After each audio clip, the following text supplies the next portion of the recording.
Supreme नमस्कार मित्रों, मैं डॉक्टर विजय कुमार मधुकर कुलकर्णी आज आपके सम्मुख यूं ही एक स्वयं रचित कविता लेकर सम्मुख हूँ।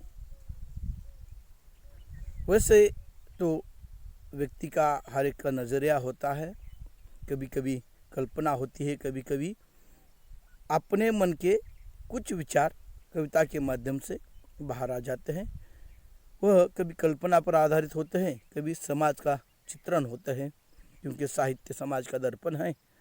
और उसी को लेकर जब मनुष्य समाज की ओर देखता है, कई बार वह अपने विचारों से देखता है, कई बार वो वास्तविकता होती है। और ऐसे ही एक विषय को लेकर आपके सामने मैं कुछ शब्द जो बने हैं उसे प्रस्तुत करने जा रहा हूँ। इसका प्रयोजन इस तरह से है, समाज में जीवन जीते हुए अनेकों लोग आपसे परिचित होते हैं और उस व्यक्ति का आपको मिलना या आपका उससे मिलना एक अजीब सी घटना होती है, बात होती है। और उन्हीं बातों को लेकर कभी कभी व्यक्ति सामने वाले व्यक्ति को अपना समझता है, प्रेम से, विश्वास से, अपनेपन से कुछ बातें कहता है। लेकिन सामाजिक स्तर पर ऐसे भी कुछ लोग होते हैं जो आपकी बात सुनेंगे, बड़े आत्मीयता से सुनेंगे, बड़े प्रेम से सुनेंगे, आपको लगेगा ये हमारे बहुत हितैषी है। लेकिन ऐसी कुछ आदतें होती है जो आपकी बात सुनेंगे और बड़े चाव से वही बातें दूसरे से कहेंगे और उससे वह एक खुशी प्राप्त करते हैं, आनंद प्राप्त करते हैं। ये मनुष्य की प्रवृत्ति है। लेकिन हमें उन बातों का पता नहीं होता कि यह जो सुन रहा है हमें लगता है बहुत हितैषी है, अपना है, लेकिन उन सामने वाले व्यक्ति की आदत बहुत अलग होती है। वो आपके सामने आपकी सारी बातें इतनी गहराई से सुनेंगे कि आपको लगता है कि यह मेरे अलावा किसी को नहीं बताएगा या मुझे सहारा करेगा, सहारा देगा। और इसी बात को लेकर आप जब मन की बात कहते हो तो उसके चेहरे पर भोलेपन का वो दर्शन होता है।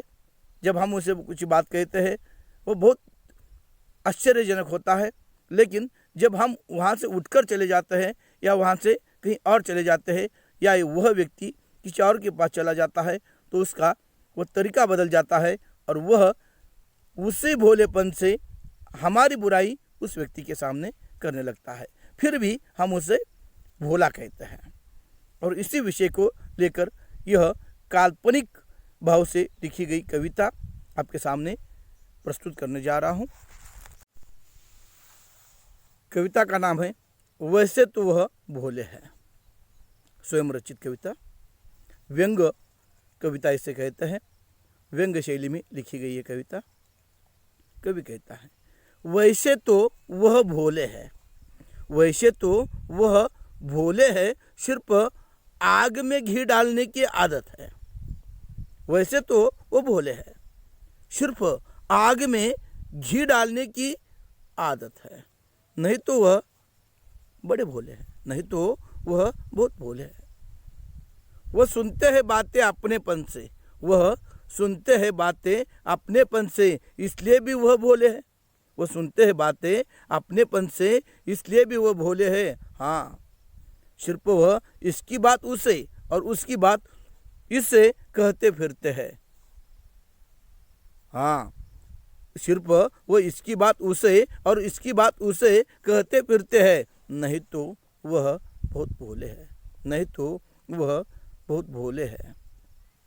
सिर्फ दूसरों के दुखों में अपना सुख पाते हैं, सिर्फ दूसरों के दुखों में अपना सुख पाते हैं। नहीं तो वह बहुत भोले है, नहीं तो वह बहुत भोले है।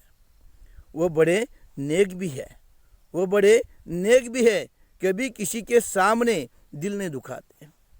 वह बड़े नेक भी है, कभी किसी के सामने दिल नहीं दुखाते, सिर्फ पीठ पीछे चुगली करते हैं, सिर्फ पीठ पीछे चुगली करते हैं। नहीं तो वह बहुत भोले हैं, नहीं तो वह बहुत भोले हैं। खुद शरीफ बनकर दूसरों को नीचा दिखाते हैं, खुद शरीफ बनकर दूसरों को नीचा दिखाते हैं। नहीं तो वह बहुत भोले हैं, नहीं तो वह बहुत भोले हैं। इस तरह से ये कविता सहज मानवीय प्रवृत्ति पर कहीं ना कहीं व्यंग प्रदर्शित करती है। सारे व्यक्ति ऐसे नहीं होते, लेकिन कुछ प्रवृत्तियाँ ऐसी होती है जो हमने देखा है। इसकी पुष्टि अगर देना है तो हम देखते हैं कि शकुनी बाहर से भोला था, इसलिए उसने दूध खेलने के लिए धर्मराजा को बुलाया था। दूध खेलना वह एक नाटक था, क्योंकि कृष्ण बाहर गए थे, लेकिन बड़े चाव से, अपनेपन से, प्रेम से उसने धर्मराजा को वहाँ पर दूध खेलने के लिए बुलाया, लेकिन उन्हें जाल में फंसा लिया और उस तरह से बाहर से बोले लेकिन अंदर से जो नीतियाँ रखते हैं, ऐसे लोग समाज में होते हैं। और वही एक किस्सा पढ़ते पढ़ते मुझे ये कविता याद आ गई और सहज वह रचित हो गई। ऐसे बाहरी दिखावे वाले लोग समाज में इर्द गिर्द दिखाई देते हैं, उन्हीं का चित्रण इस कविता के माध्यम से करने का प्रयास किया है।